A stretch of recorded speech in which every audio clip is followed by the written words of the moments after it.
ভালো করে কান খুলে শুনে নিন। যারা বাড়িতে ঠাকুরের পুজো করেন, সে লক্ষ্মী ঠাকুর হোক, কালী ঠাকুর হোক, যে যার পুজো করেন, তো বাড়িতে তিনটে পাপ কাজ কোনো সময় করবেন না।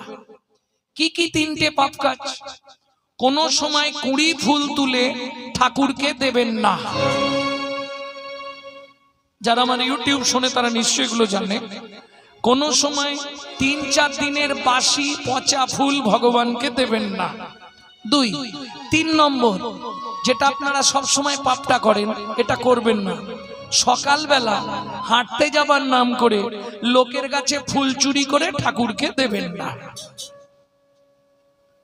কি হলো, হাসছে কেন?